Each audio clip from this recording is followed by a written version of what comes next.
Había una habitación. Estaba completamente a oscuras e insonorizada.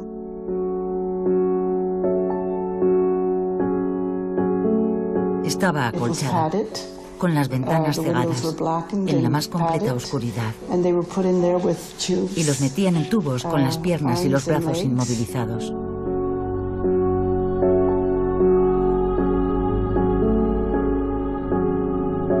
Alguien les llevaba la comida y los tenían allí durante no sé cuánto tiempo. Yo oía sus gemidos. Recuerdo que algunos intentaban huir cuando veían a los médicos. Se resistían. Si escapaban, los atrapaban y los volvían a poner bajo tratamiento contra su voluntad.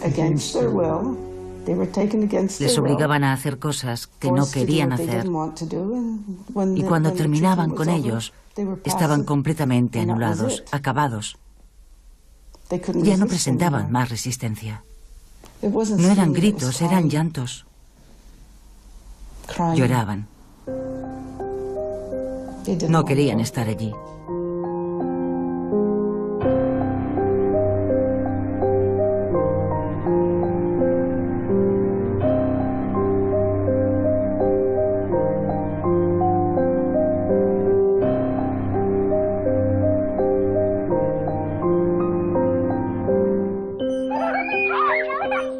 Terminaba la década de 1950, unos años en los que se pensaba que las guerras se habían terminado y se soñaba con un mundo en el que los niños pudieran vivir sin conocer la violencia.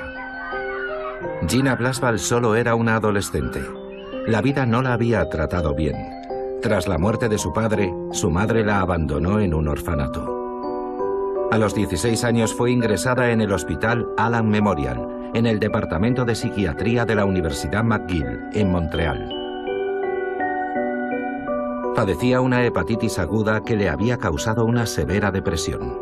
Gina creía que la iban a curar, pero cayó en las redes de un programa de alto secreto de la CIA estadounidense. El nombre en clave, MK Ultra. Con el pretexto de estudiar el cerebro humano, decenas de miles de cobayas involuntarias como Gina se convertirían en auténticas ratas de laboratorio. Lo más terrible es que les coaccionaban. Los médicos les decían, ¿es que no quieres curarte? Para eso estamos nosotros aquí. Y naturalmente los pacientes les creían. Por supuesto que querían curarse y volver a sus casas. Pero eso no fue en absoluto lo que pasó. MK Ultra es un programa que ha conmocionado a todo Estados Unidos, incluso a su presidente. Estados Unidos ofrece sus más sinceras disculpas. Financiados por la CIA, médicos y científicos acosaron a negros, a indigentes y a desvalidos. Los encerraban en prisiones, en hospitales, en barracones e incluso en orfanatos. Y contra su voluntad, los convertían en robots humanos. Su objetivo era borrar su memoria, encontrar un medio para hacer confesar al enemigo, fabricar una máquina humana dispuesta a matar contra su voluntad. Gina Blaswell fue una de esas ratas de laboratorio. El médico me dijo que quería borrar mis recuerdos, haciéndome dormir durante un mes. Que yo ya no tendría en absoluto recuerdos ni pensamientos para que él pudiera trabajar sobre mi cerebro. Yo estaba... Como un zombi, estaba completamente anulada. Me inyectaban medicamentos y yo tenía muchas convulsiones. Ya no controlaba mi cuerpo. Me colgaba la lengua, los ojos me daban vueltas. Yo fui testigo de todo eso. Y yo les suplicaba, por favor, ¿qué me están haciendo? Denme un antídoto. Y ellos me respondían, no, no podemos darte nada porque necesitamos ver cuánto tiempo dura esto. Gina permaneció secuestrada durante varios periodos en el interior del psiquiátrico. Entre dos de sus estancias allí conoció a Ralph. Fue él quien la ayudó a salir. Pero a Gina le persiguen sus recuerdos. A veces pasaba a la habitación que había al lado de la mía Y allí solo había personas metidas en tubos, con las piernas y los brazos inmovilizados y con auriculares en sus cabezas. Se agitaban en sus camas y el sonido nunca paraba, nunca. Y después los desataban y les daban sesiones de electrochoques. Eso se llama sometimiento psíquico. Escuchaban grabaciones que se repetían una y otra vez. Una cinta con información repetitiva, con órdenes constantes y con diferentes niveles de intensidad. Entraba por sus oídos y subía hasta su cerebro. Y no paraba nunca. Todo el día y toda la noche sin descanso. El objetivo del experimento era lavarte el cerebro, la manipulación mental y el lavado de cerebro. ¿Cómo se pudo llegar a eso? Fin de la Segunda Guerra Mundial. Tras la ofensiva de las tropas aliadas y soviéticas, el Tercer Reich se derrumba. El mundo descubre entonces con estupor la dimensión de los horrores perpetrados en los campos de concentración. Los nazis habían realizado experimentos con millares de prisioneros. Les habían inoculado virus, los habían irradiado, torturado y desmembrado vivos. Estados Unidos se erigió rápidamente en el guardián de la buena conciencia de las naciones, imponiendo que los célebres procesos de Nuremberg tuvieran lugar cuanto antes para juzgar a los dignatarios alemanes, acusados de crímenes de guerra y de crímenes contra la humanidad. En el juicio de los médicos, que tuvo lugar a finales de 1946, 20 médicos y 3 oficiales nazis fueron procesados.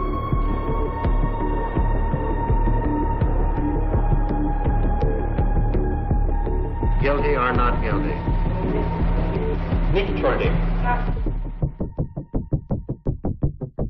5 acusados fueron absueltos, 7 condenados a muerte y el resto a penas de prisión. Durante el desarrollo del proceso, Estados Unidos creó el Código de Nuremberg. Su contenido es ejemplar. En él se define el código ético que debe prevalecer en la experimentación médica con seres humanos. Pero al mismo tiempo, los estadounidenses codiciaban a los científicos y médicos alemanes y conseguían llevarlos a Estados Unidos. Justo después de la guerra, había muchos científicos alemanes expertos en bombardeos, en energía, en misiles, en cine, en medicina. Y los franceses, los ingleses, los rusos y los americanos querían llevarlos a sus países para que trabajaran a su servicio. El problema era que muchos de ellos estaban considerados criminales de guerra. El Departamento de Estado no quería concederles visados, de forma que no podían entrar en Estados Unidos. Entonces se iniciaron una serie de programas. El más famoso fue la Operación Paperclip. Gracias a ellos, muchos científicos alemanes fueron expatriados, eludiendo la exigencia de un visado del Departamento de Estado.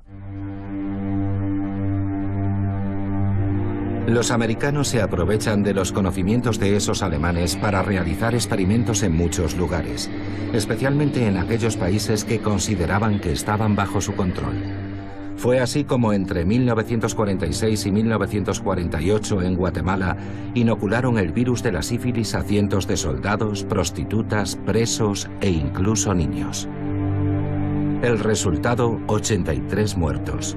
Por ese acto, Estados Unidos sería condenado.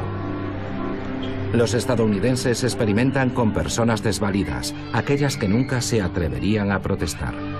En 1946 y durante 7 años, decenas de niños enfermos mentales son alimentados con cereales radiactivos en una escuela de Massachusetts.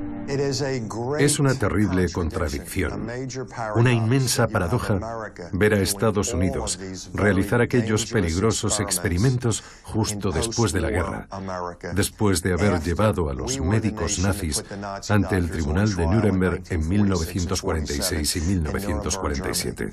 Nosotros, ni los franceses, ni los ingleses, ni los rusos, sino nosotros, los estadounidenses. Nosotros llevamos a esos 23 médicos irresponsables tribunales administrativos, ante un tribunal. Les sermoneamos, arengamos y les dimos lecciones sobre la forma correcta de hacer experimentos médicos. Y mientras, nuestros propios médicos inyectaban la sífilis a un montón de personas en Guatemala. Y al mismo tiempo, en hospitales de nuestro país, se inyectaba plutonio y otros elementos radiactivos a los pacientes. De forma que podría decirse que todo era una gran farsa, un gran juego de propaganda. ¿Qué importa? Los estadounidenses siempre pusieron la moral muy por detrás de los intereses de la nación. 3, 2, 1, fuego.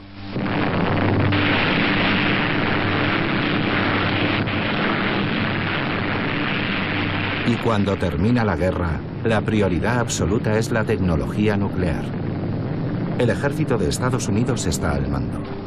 Desde 1946 realiza pruebas a gran escala, sobre todo en el atolón de Bikini. Para constatar los efectos de la radiactividad, utilizan soldados. Se explosionan bombas y luego se les ordena que vayan a limpiar los daños o a apagar los incendios. Entre 250.000 y 500.000 soldados fueron irradiados en esas pruebas nucleares. Lincoln Crafts fue uno de ellos. Entonces tenía 22 años. Ese es el USS Newark. Este es el barco en el que yo prestaba servicio, el ATR-40. Lo más estúpido de todo aquello es que se suponía que nosotros teníamos que limpiar los efectos de la radiación utilizando agua que también estaba contaminada. Era lo único que había, agua irradiada.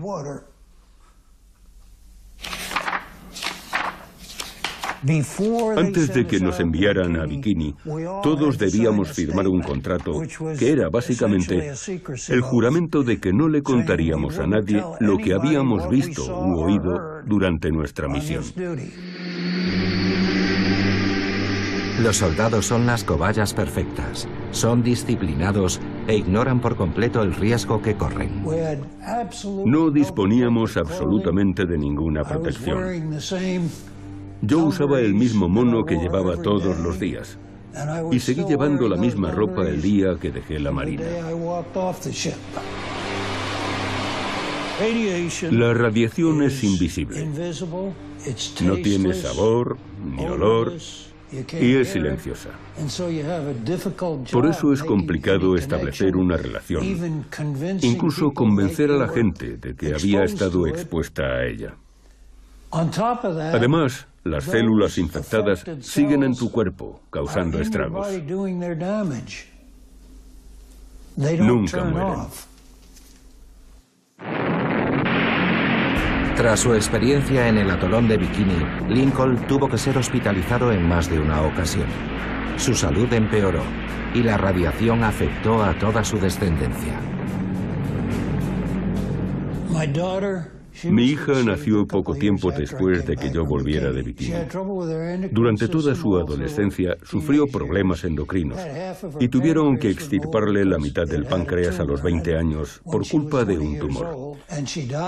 Murió a causa de un tumor cerebral maligno a los 46 años. También tuvo una hija que nació con un pie deforme. Mi hijo menor padece la enfermedad de Addison. Y mi hijo mayor es bipolar. ¿No le parece que es demasiado para una sola familia? Por su parte, la CIA no permanecía con los brazos cruzados. Con la excusa de la Guerra Fría, atacó ciudades enteras.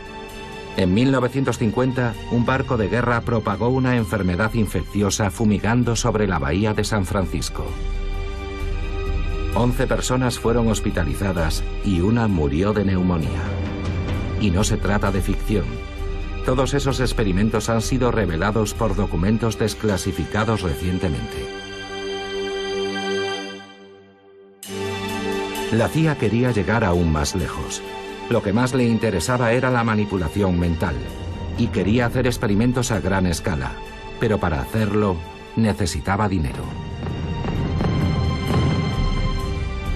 En 1951, la guerra de Corea será la excusa ideal. Y la CIA acusa a los coreanos y a sus aliados chinos de poner de su parte a prisioneros de guerra estadounidenses mediante técnicas de lavado de cerebro. No se puede perder más tiempo. La CIA consigue el dinero y lanza los proyectos Artichoke, Bluebird y después, en abril de 1953, MK Ultra. Al mando del programa está Sidney Gottlieb.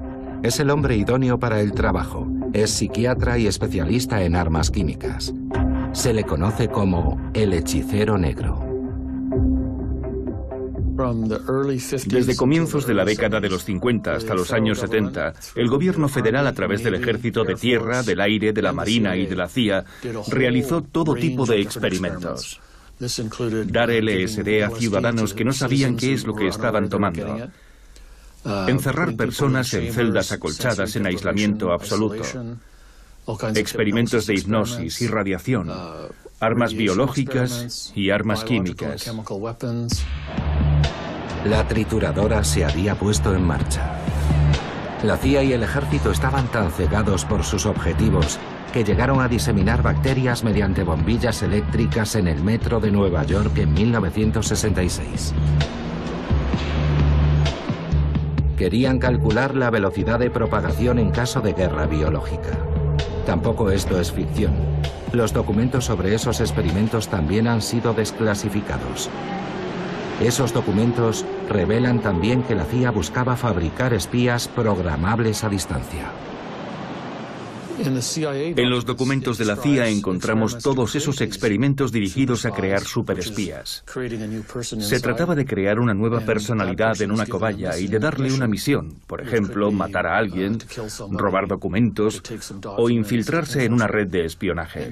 Al terminar la misión se le reprogramaría y el sujeto no recordaría nada.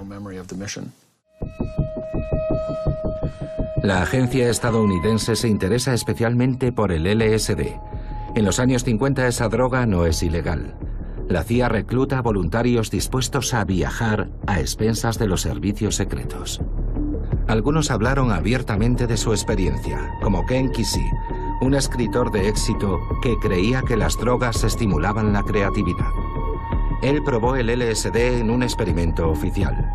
Salió de aquella experiencia en un estado de perturbación mental. Poco después comenzó a trabajar en un futuro bestseller que se convertiría en una película de culto. Alguien voló sobre el nido del cuco. What do you think you are, for Christ's sake, crazy or something? Well, you're not. Gracias al apoyo involuntario de los hippies y de algunos artistas, los científicos americanos no tuvieron muchas dificultades para que se aceptaran sus experimentos con el LSD. Por otra parte, la CIA cree que es tan inofensivo que lo prueba con sus propios agentes, sin que lo sepan. Pero las consecuencias serán graves. Algunos se vuelven paranoicos, como el bioquímico Frank Olson, que murió en 1953 lanzándose desde el 11º piso de un hotel neoyorquino. Otro revés tuvo lugar en 1955 en San Francisco. La CIA reclutó a George White, un agente antidrogas, para que montara 2 prostíbulos. Las prostitutas animarían discretamente las bebidas de sus clientes con dosis de LSD. Detrás de un cristal, la CIA observaba sus reacciones. A algunos les entraba el pánico, otros se volvían locos. Uno de ellos cometió un atraco mientras alucinaba y acabó en prisión. Si tomas LSD de forma voluntaria, esperando hacer un buen viaje y rodeado de amigos, suele salir bien. Pero si estás en la cárcel o en una sala de interrogatorios y empiezas a alucinar sin saber siquiera que estás bajo los efectos del ácido, seguramente tendrás un mal viaje. Los científicos intentaron demostrar que tener un mal viaje no era tan dramático. En este experimento, filmado en 1955, le piden a un artista que beba una dosis de LSD. Vamos a comenzar este experimento. ¿A qué sabe? A nada. ¿Qué color tiene? No tiene. ¿Puede decirme cómo se llama? William Alark. Después le piden que dibuje los rasgos de un ser humano antes de que sienta los primeros efectos. Tenemos la suerte de contar con un artista que sabe dibujar. Y le someten a una batería de pruebas.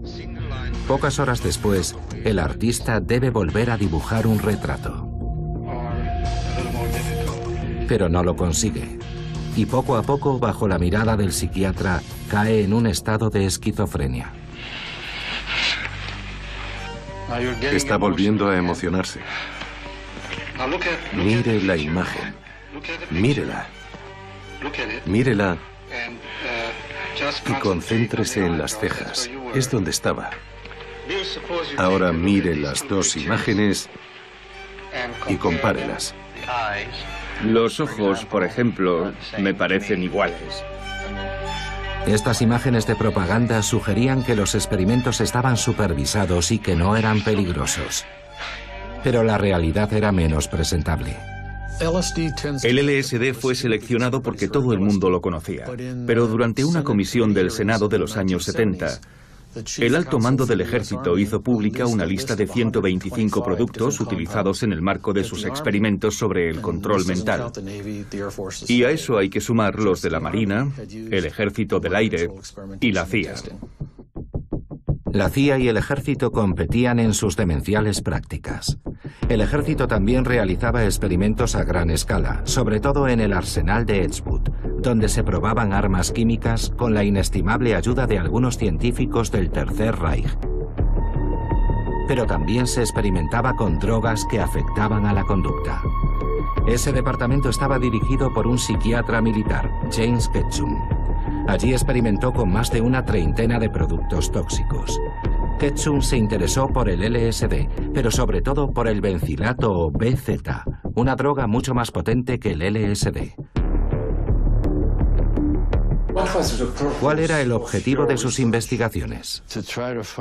Intentábamos encontrar una droga, el bencilato fue nuestra primera elección, que pudiera utilizarse en tiempos de guerra para neutralizar temporalmente al enemigo.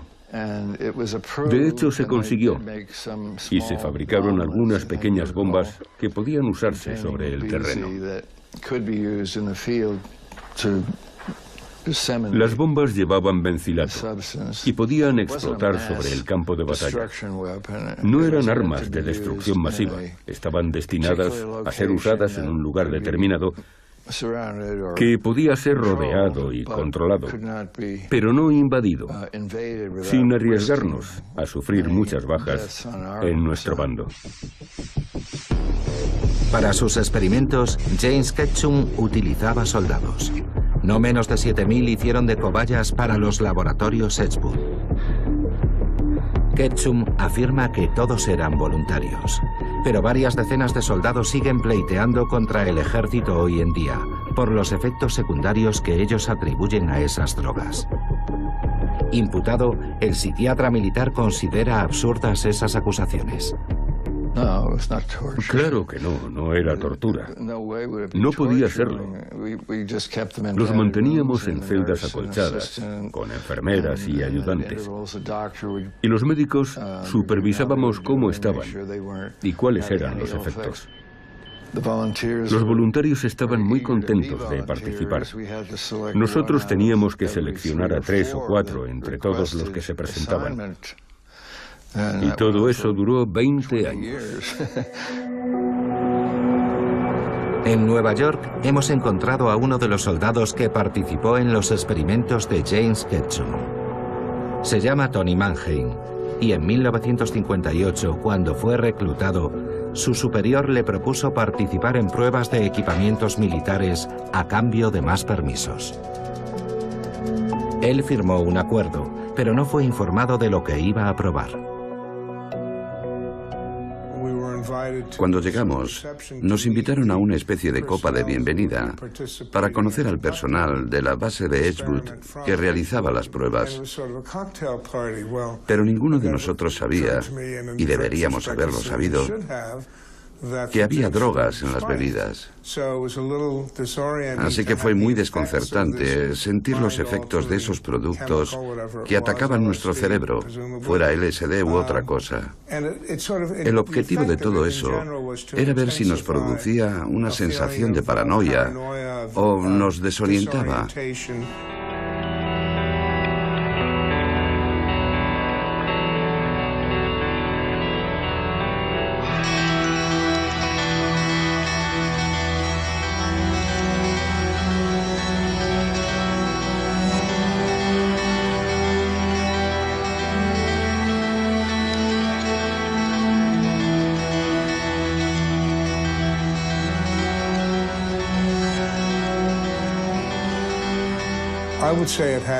Yo diría que después de esa experiencia, todo aquello tuvo efectos psicológicos muy negativos y de una duración considerable.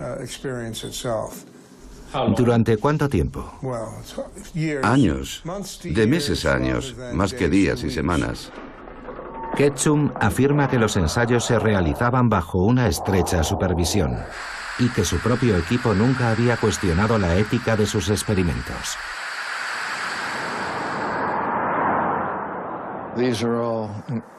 Todos habían estudiado en las mejores universidades, como las de Yale, Columbia, Stanford y muchas otras. Y todos habían preferido investigar durante sus 2 años de servicio.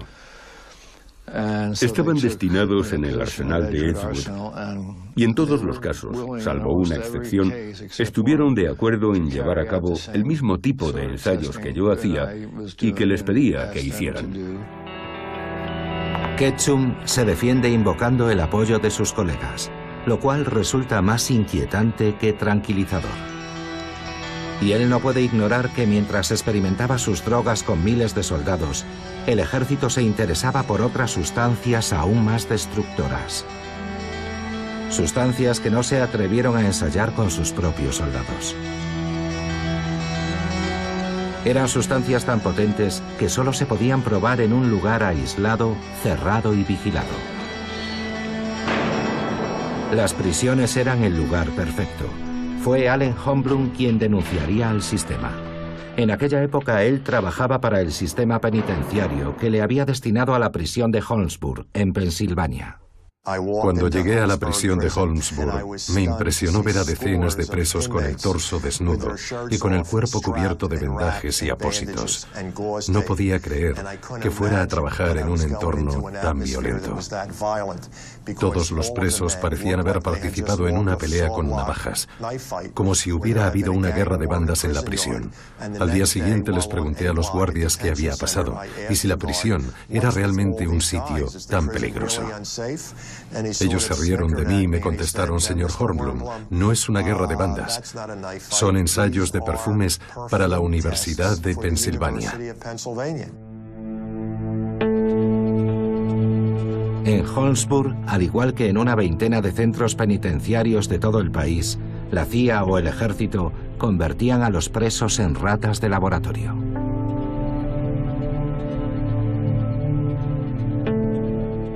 Los experimentos iban desde aplicar sustancias inocuas como el chocolate para ver si producía granos, hasta la utilización de productos extremadamente peligrosos, suministrados bajo la supervisión de los médicos. Los presos ignoraban que les estaban inyectando isótopos radiactivos para los experimentos de la empresa química Dell, y es el único caso en el mundo que yo conozca en el que se aplicó dioxina a humanos en la cara y en la espalda. Desde 1963 hasta comienzos de los años 70, el ejército experimentó con una gran cantidad de armas para la guerra química. Entre 1951 y 1974, Holmesburg fue quizá el mayor laboratorio de experimentación con humanos en Estados Unidos. Los 1.400 reclusos de la prisión eran una presa fácil, pobres y sin educación. Por $1 al día estaban dispuestos prácticamente a todo. Eso era lo que cobraba Youssef por participar en 3 series de experimentos. Encarcelado en 1961 por vender marihuana, creía que estaba probando productos inofensivos. Había dos tipos de ensayos para productos dietéticos. Uno consistía en beber una especie de batido. Para el otro tenías que ir al baño todos los días, beber leche, comer huevos crudos y tomar 6 pastillas 3 veces al día. Después de tomarlo, sentí que iba a explotar debido al reflujo y a los gases. Y cuando intenté ir al baño, sentí como si mi recto se hubiese dado la vuelta, como si tuviera un montón de hemorroides. Entonces fui a ver al médico, que me dijo: Dios mío, esto es terrible. Le dije: ¿puede recetarme algo? Y él me respondió: no, necesitas cirugía.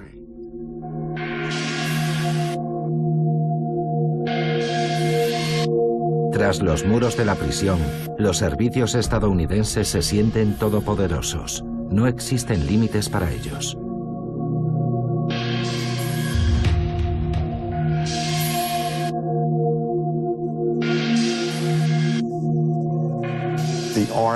El ejército trajo 3 contenedores de hierro. Estaban acolchados por dentro. Los dejaron entre los bloques G y H y empezaron a administrar dosis muy fuertes de atropina, de escopolamina, de bencilato y otros psicotrópicos. Los reclusos pensaban que eran lo bastante duros como para entrar en los contenedores y salir de allí por su propio pie. Pero cuando salían eran como animales, estaban muy violentos. Un tipo casi arrancó la puerta de uno de los contenedores, intentando huir.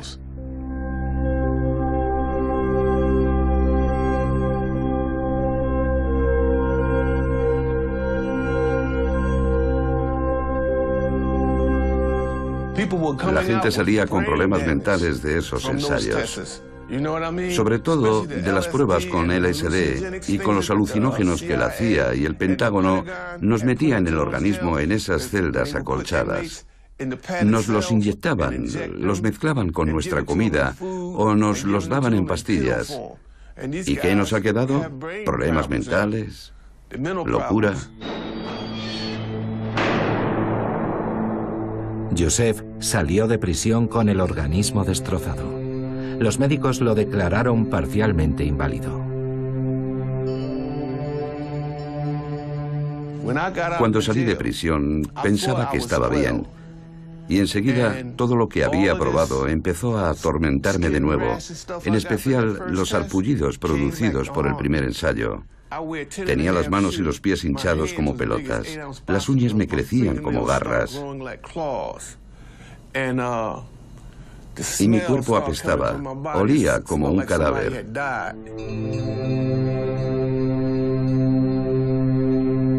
Desde entonces hasta hoy, mi vida ha sido una calamidad. Tengo el hígado dañado, problemas genitales permanentes, y ya no sé qué le pasa a mis manos. Siento hormigueo en los pies. Tengo cáncer de próstata. Es un auténtico infierno. Mientras el ejército reclutaba principalmente en las prisiones, la CIA merodeaba por los hospitales. Había prometido una recompensa para quien lograra transformar a un ser humano en un robot. Más de 20 años después de que el programa MK Ultra finalizara, sus víctimas denunciaron lo lejos que la CIA estaba dispuesta a llegar para lograr su objetivo. Esta mujer, Claudia Mullen, declaró ante el comité encargado de evaluar los daños infligidos a las víctimas. Me convertí en un peón en manos del gobierno. El objetivo era someterme y crear al espía ideal con la ayuda de productos químicos. Utilizaban irradiación, drogas, hipnosis, electrochoques, inmersiones en bañeras llenas de agua, privación del sueño, lavado de cerebro y abusos verbales, psíquicos, emocionales y sexuales. Fui explotada durante casi 30 años de mi vida y la única explicación que recibí fue que el fin justifica los medios y que servía a mi patria en su valeroso esfuerzo por luchar contra el comunismo.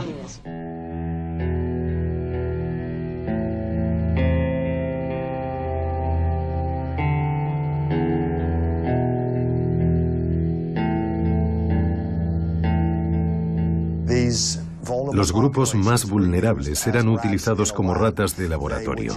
Abusaban de ellos, les inyectaban lo que querían, sobrepasaron todos los límites. Lo que pasó en Estados Unidos nunca debería haber pasado.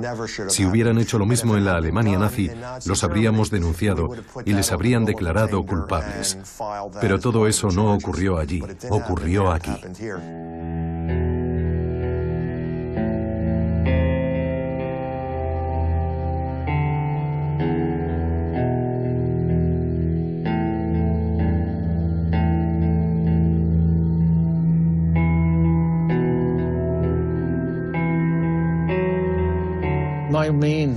Lo que me parece más indignante no es la actitud del ejército o de la CIA, sino la de los propios psiquiatras.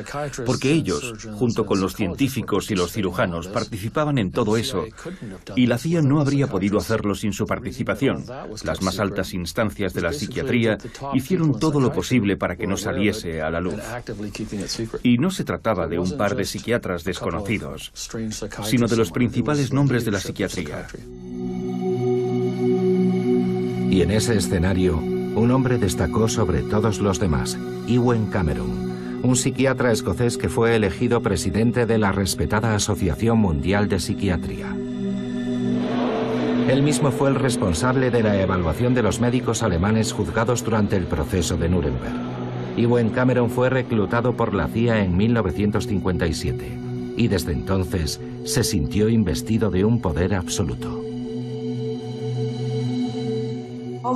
Todos los pacientes le tenían miedo. Ninguno de nosotros queríamos tener contacto personal con él. Era un hombre extraño. Él representaba el sufrimiento. En el Hospital Allen Memorial, en el departamento psiquiátrico de la Universidad McGill, que él mismo fundó en Montreal, Ewen Cameron experimenta más allá de lo soportable. Sus cobayas eran encerradas en habitaciones negras acolchadas. La reputación del prestigioso psiquiatra servía de cebo para sus futuras víctimas. Había allí una niña de 13 años que parecía normal. La única razón por la que estaba allí era que se ponía nerviosa cuando tenía que hacer un examen. Los médicos le sugirieron que viera al doctor Cameron para que la ayudara. La ingresaron y aquella fue la última vez que la vi. También había un chico, nunca decía nada. Se pasaba todo el día apoyado en la pared mirando sus pies. Otros se quejaban de dolorosas y constantes jaquecas. No recordaban quiénes eran ni qué hacían allí. Las cobayas eran inducidas a un coma artificial que duraba varias semanas y recibían dosis masivas de electrochoques mientras una grabación con órdenes se repetía una y otra vez. Drogas, hipnosis, privación del sueño, lo probaron todo. Algunos perdieron la capacidad de hablar, sufrían incontinencia y ya no reconocían ni a sus propios padres. ¿Cree que murió gente allí? Sí. Por supuesto. ¿Por qué dice eso? Muchos desaparecieron y otros se suicidaron. Y cuando Gina intentó encontrar a algunos pacientes ingresados en aquella época, no encontré a nadie. No encontramos a nadie. Ni rastro. Hubo muertos en muchos lugares y gracias al valor de algunos denunciantes se conocieron públicamente las dimensiones del desastre. En 1972, Martha Stevens era profesora de inglés en la Universidad de Cincinnati. Ella descubrió que el departamento de medicina de la universidad irradiaba masivamente todo el cuerpo a pacientes que llegaban con tumores benignos. Martha comenzó a investigar, descubrió que el ejército financiaba el programa y se puso en contacto con los enfermos. Esta es una fotografía de una familia que perdió a su madre, Maud Jacobs, en cuestión de pocos días. La llevaron al sótano, la colocaron delante de una máquina espantosa y le irradiaron todo el cuerpo en una sola sesión. Volvió a su casa, pero por la noche se sintió muy enferma. Ella no estaba enferma antes de que la sometiesen a esas prácticas. Y sin embargo, murió 3 semanas después de haber estado allí abajo. Tenemos sus análisis de sangre y sabemos que murió de neumonía a causa de los efectos sobre su médula espinal. Ellos son sus hijos y esta es Maud Jacobs, una mujer de Kentucky que vivía en Cincinnati. Ellos buscaban gente negra, ancianos, enfermos, pobres. El 60% de las 90 personas irradiadas eran negras, en una época en la que solo el 30% de la población de la ciudad era negra. Los afroamericanos no tenían ningún otro sitio al que ir. En los años 60, la mayor parte de los hospitales los rechazaban. Al menos 90 hombres y mujeres fueron hospitalizados en el sótano del Centro Médico de la Universidad de Cincinnati entre 1960 y 1972. 21 de ellos murieron en el plazo de 3 o 4 semanas. El doctor Eugene Sanger, un radiólogo reputado, dirigía el departamento. Un patriota, diría yo, que pensaba que hacía lo correcto por su país. Yo creo que él creía que algunas personas debían sacrificarse para comprender cómo protegernos durante una guerra nuclear. Durante el pleito que pusimos a los investigadores, la juez los comparó con lo que había pasado durante el Tercer Reich. Dijo, para justificar las vidas que arrebataron, se escudan en las mismas excusas que las que usaron los médicos en Nuremberg. Ellos decían que para defender a su patria tuvieron que hacer lo que hicieron. Y ustedes, médicos, dicen exactamente lo mismo. Eugene Sanger está muerto, pero su brazo derecho, el profesor Silverstein, aún sigue ejerciendo. Se niega a conceder entrevistas, pero esto fue lo que nos contestó por correo electrónico cuando le preguntamos por sus experimentos.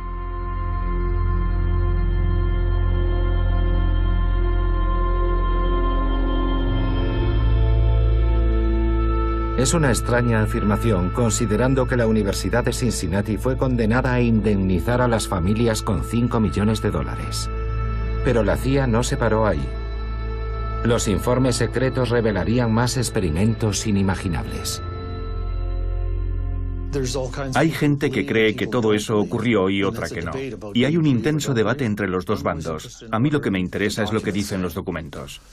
Y los documentos describen exactamente, al igual que diversas publicaciones en revistas médicas, que se implantaban electrodos en el cerebro de los pacientes y que los activaban a distancia mediante un transmisor con el propósito de cambiar el comportamiento de las personas que reaccionaban con violencia, golpeando la pared o con apatía, cuando minutos antes estaban normales o tocando la guitarra.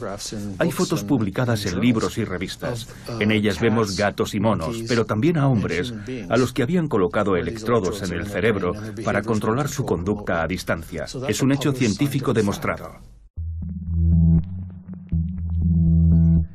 Colin Ross se refiere a los intentos de crear seres humanos controlados a distancia. La CIA estaba especialmente interesada en el trabajo de un científico español, el doctor Delgado, que realizó sus primeros experimentos con un toro. Al principio el animal está relajado en la plaza y embiste contra el capote que agitan delante de él. Después le implantan al toro un receptor en el cerebro. Poco después, cada vez que embiste, un impulso eléctrico hace que se detenga repentinamente. Los documentos desclasificados muestran que se usaron sistemas más sofisticados en el cerebro de seres humanos, como en el caso de esta niña. Muy sonriente, su conducta se torna de repente violenta cuando el transmisor se activa.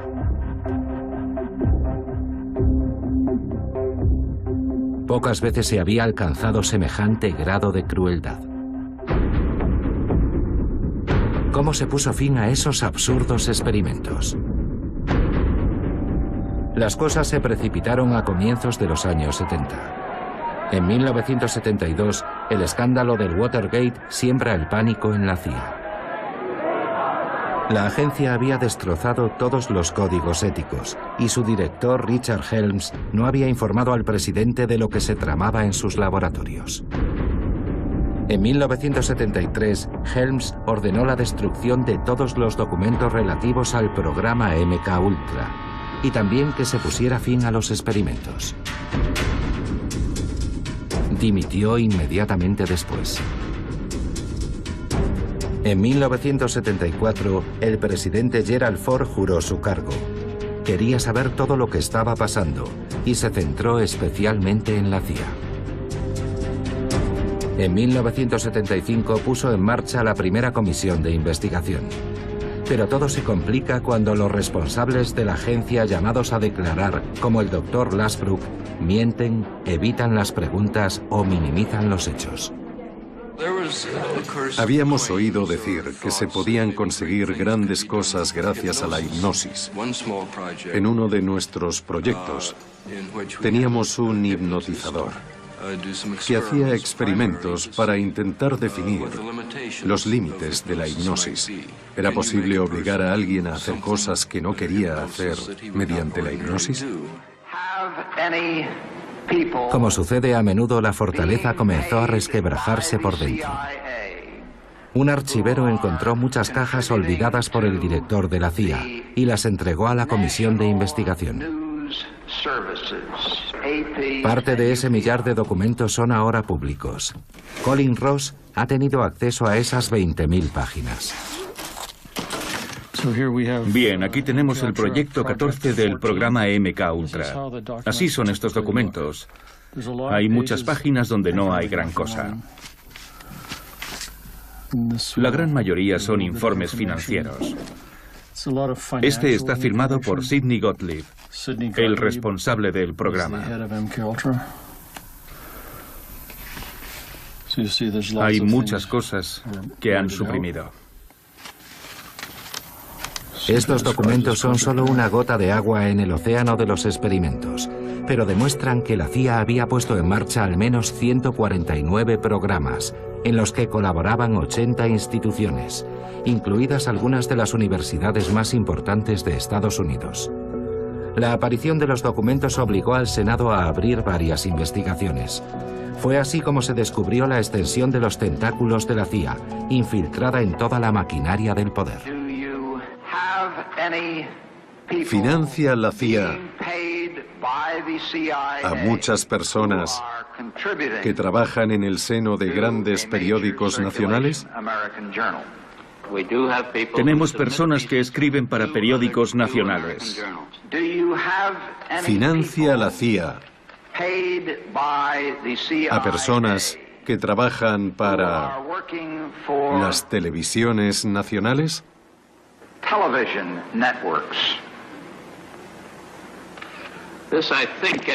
Preferiría hablar de ese tipo de detalles en otro contexto. Richard Helms, el hombre que siempre prefirió la oscuridad a la luz, tuvo que dar explicaciones públicamente. La persona que había dirigido los proyectos más nauseabundos mostró una indiferencia repugnante. Si poseemos armas bioquímicas o químicas, efectivamente, estas pueden ser usadas de forma ofensiva o defensiva. Cuando dice de forma ofensiva incluye obviamente el hecho de matar personas, ¿verdad? Efectivamente, tienen capacidad para matar si se utilizan para eso. Todo está ahí, sin límites. Misiones ilegales, secretos, intimidación, acoso. Richard Helms lo pasó mal, pero no se presentó ningún cargo contra él. Justificó sus actos en nombre del interés nacional. Una actitud que volvemos a encontrar en James Kepchum, el psiquiatra militar. Cientos de exsoldados traumatizados por sus experiencias le han demandado. Pero él sabe que no corre ningún peligro. En Estados Unidos, quien actúa en nombre del Estado se encuentra protegido. Yo me sentía muy feliz con lo que hacíamos, orgulloso incluso. En aquella época obtuvimos resultados. Pienso que el precio mereció la pena. Pero el ejército decidió repentinamente alejarse de algo que podía levantar críticas en muchas partes del mundo. Prefirieron no arriesgarse. La negativa a aceptar responsabilidades por parte de James Kepchum y muchos otros científicos no ha conseguido desalentar a las víctimas más militantes. El 3 de octubre de 1995, el presidente Clinton, harto de esa historia, pide disculpas públicamente. Habían pasado 23 años desde que se cerrara el programa MK-Ultra y más de 40 años desde los ensayos nucleares. Miles de experimentos gubernamentales tuvieron lugar en hospitales, universidades y bases militares de todo el país. En demasiados casos no se pidió ningún acuerdo formal. Ocultamos a los americanos los efectos de aquello a lo que se sometían. Y más allá de las propias cobayas, ese engaño también afectó a sus familias y a toda la nación. Los experimentos se mantuvieron en secreto y fueron ocultados no por razones de seguridad, sino por temor a un escándalo. Y eso estuvo mal. Hoy, por lo tanto, en nombre de una nueva generación de políticos y de una nueva generación de ciudadanos americanos, Estados Unidos de América presenta sus más sinceras disculpas a los ciudadanos que fueron víctimas de esos experimentos, a sus familias y a sus comunidades. Muchas gracias. Cerrado en 1973, el programa MK-Ultra fue un fracaso, como demostraron muchas investigaciones. Pero sin duda, la CIA pensaba de otra manera, porque se inspiró en el trabajo de Ewen Cameron para redactar este manual de interrogatorios. El manual siguió vigente durante muchos años, y las imágenes que vemos no dejan ninguna duda sobre el hecho de que la CIA lo utilizó como libro de referencia en Guantánamo y en Abu Ghraib.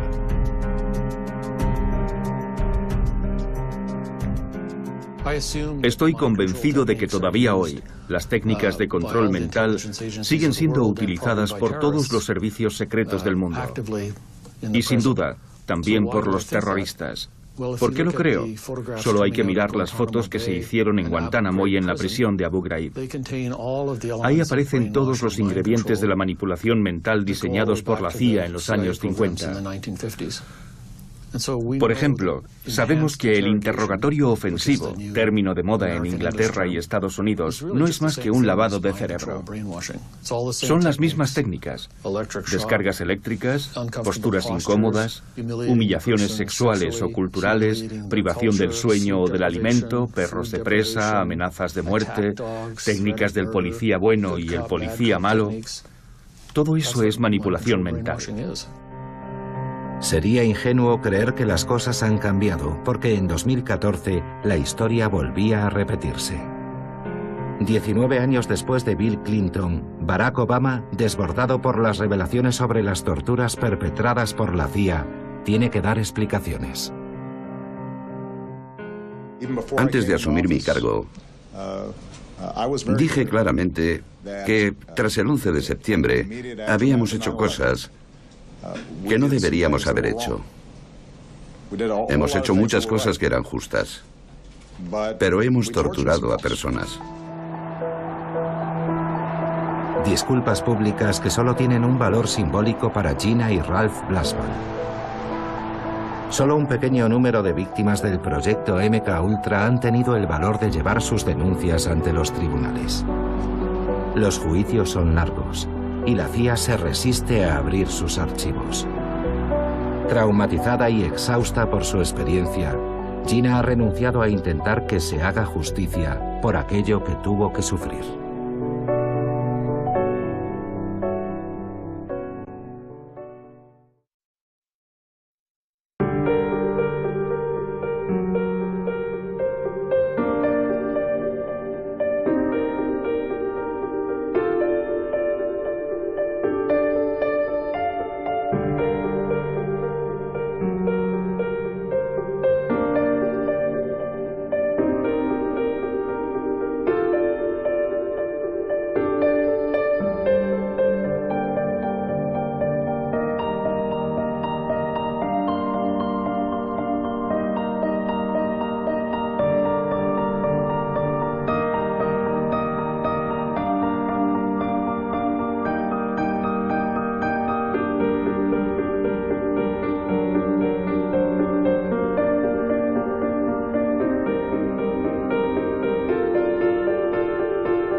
adolescente. La vida no la había tratado bien. Tras la muerte de su padre, su madre la abandonó en un orfanato. A los 16 años fue ingresada en el Hospital Allan Memorial, en el Departamento de Psiquiatría de la Universidad McGill, en Montreal. Padecía una hepatitis aguda que le había causado una severa depresión. Gina creía que la iban a curar, pero cayó en las redes de un programa de alto secreto de la CIA estadounidense. El nombre en clave, MK Ultra. Con el pretexto de estudiar el cerebro humano, decenas de miles de cobayas involuntarias, como Gina, se convertirían en auténticas ratas de laboratorio. Lo más terrible es que les coaccionaban. Los médicos les decían, ¿es que no quieres curarte? Para eso estamos nosotros aquí. Y naturalmente los pacientes les creían. Por supuesto que querían curarse y volver a sus casas. Pero eso no fue en absoluto lo que pasó. MK Ultra es un programa que ha conmocionado a todo Estados Unidos, incluso a su presidente. Estados Unidos ofrece sus más sinceras disculpas. Financiados por la CIA, médicos y científicos acosaron a negros, a indigentes y a desvalidos. Los encerraban en prisiones, en hospitales, en barracones e incluso en orfanatos. Y contra su voluntad, los convertían en robots humanos. Su objetivo era borrar su memoria, encontrar un medio para hacer confesar al enemigo, fabricar una máquina humana dispuesta a matar contra su voluntad. Gina Blaswald fue una de esas ratas de laboratorio. El médico me dijo que quería borrar mis recuerdos, haciéndome dormir durante un mes. La ofensiva de las tropas aliadas y soviéticas, el Tercer Reich, se derrumba. El mundo descubre entonces con estupor la dimensión de los horrores perpetrados en los campos de concentración. Los nazis habían realizado experimentos con millares de prisioneros. Les habían inoculado virus, los habían irradiado, torturado y desmembrado vivos.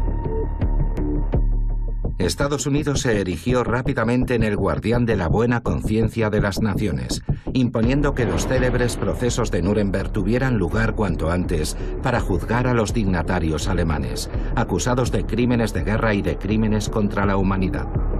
En el juicio de los médicos, que tuvo lugar a finales de 1946, 20 médicos y 3 oficiales nazis fueron procesados.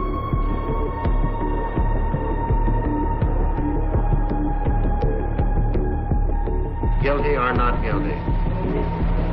Nicht schuldig. 5 acusados fueron absueltos, 7 condenados a muerte y el resto a penas de prisión. Durante el desarrollo del proceso, Estados Unidos creó el Código de Nuremberg. Su contenido es ejemplar.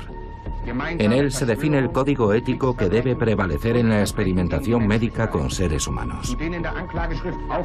Pero al mismo tiempo, los estadounidenses codiciaban a los científicos y médicos alemanes y conseguían llevarlos a Estados Unidos. Justo después de la guerra, había muchos científicos alemanes expertos en bombardeos, en energía, en misiles, en cine, en medicina. Y los franceses, los ingleses, los rusos y los americanos querían llevarlos a sus países para que trabajaran a su servicio. El problema era que muchos de ellos estaban considerados criminales de guerra. El Departamento de Estado no quería concederles visados, de forma que no podían entrar en Estados Unidos. Entonces se iniciaron una serie de programas. El más famoso fue la Operación Paperclip. Gracias a ellos, muchos científicos alemanes fueron expatriados, eludiendo la exigencia de un visado del Departamento de Estado. Los americanos se aprovechan de los conocimientos de esos alemanes para realizar experimentos en muchos lugares, especialmente en aquellos países que consideraban que estaban bajo su control. Fue así como entre 1946 y 1948 en Guatemala inocularon el virus de la sífilis a cientos de soldados, prostitutas, presos e incluso niños. El resultado, 83 muertos. Por ese acto, Estados Unidos sería condenado. Los estadounidenses experimentan con personas desvalidas, aquellas que nunca se atreverían a protestar.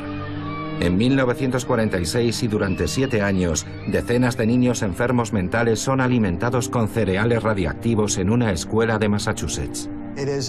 Es una terrible contradicción, una inmensa paradoja ver a Estados Unidos realizar aquellos peligrosos experimentos justo después de la guerra, después de haber llevado a los médicos nazis ante el Tribunal de Nuremberg en 1946 y 1947. Nosotros, ni los franceses, ni los ingleses, ni los rusos, sino nosotros, los estadounidenses. Nosotros llevamos a esos 23 médicos y responsables administrativos ante un tribunal. Les sermoneamos, arengamos y les dimos lecciones sobre la forma correcta de hacer experimentos médicos. Y mientras, nuestros propios médicos inyectaban la sífilis a un montón de personas en Guatemala. Que yo ya no tendría en absoluto recuerdos ni pensamientos para que él pudiera trabajar sobre mi cerebro. Yo estaba... como un zombi, estaba completamente anulada. Me inyectaban medicamentos y yo tenía muchas convulsiones. Ya no controlaba mi cuerpo. Me colgaba la lengua, los ojos me daban vueltas. Yo fui testigo de todo eso. Y yo les suplicaba, por favor, ¿qué me están haciendo? Denme un antídoto. Y ellos me respondían, no, no podemos darte nada porque necesitamos ver cuánto tiempo dura esto. Gina permaneció secuestrada durante varios periodos en el interior del psiquiátrico. Entre 2 de sus estancias allí conoció a Ralph. Fue él quien la ayudó a salir. Pero a Gina le persiguen sus recuerdos. A veces pasaba a la habitación que había al lado de la mía y allí solo había personas metidas en tubos, con las piernas y los brazos inmovilizados y con auriculares en sus cabezas. Se agitaban en sus camas y el sonido nunca paraba, nunca. Y después los desataban y les daban sesiones de electrochoques. Eso se llama sometimiento psíquico. Escuchaban grabaciones que se repetían una y otra vez. Una cinta con información repetitiva, con órdenes constantes y con diferentes niveles de intensidad. Entraba por sus oídos y subía hasta su cerebro. Y no paraba nunca. Todo el día y toda la noche sin descanso. El objetivo del experimento era lavarte el cerebro, la manipulación mental y el lavado de cerebro. ¿Cómo se pudo llegar a eso? Fin de la Segunda Guerra Mundial. Tras la...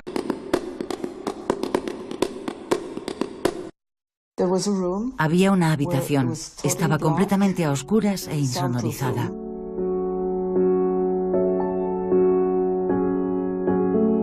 Estaba acolchada, con las ventanas cegadas, en la más completa oscuridad. Y los metían en tubos con las piernas y los brazos inmovilizados.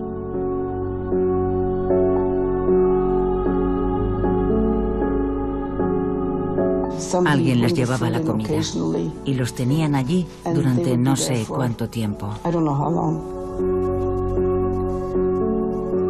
Yo oía sus gemidos. Recuerdo que algunos intentaban huir cuando veían a los médicos. Se resistían. Si escapaban, los atrapaban y los volvían a poner bajo tratamiento contra su voluntad. Les obligaban a hacer cosas que no querían hacer. Y cuando terminaban con ellos, estaban completamente anulados, acabados. Ya no presentaban más resistencia.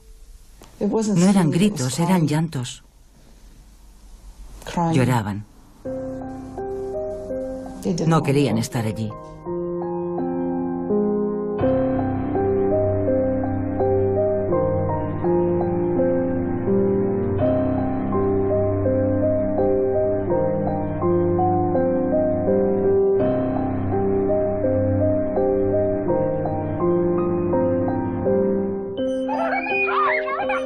Terminaba la década de 1950, unos años en los que se pensaba que las guerras se habían terminado y se soñaba con un mundo en el que los niños pudieran vivir sin conocer la violencia. Gina Blasbal solo era una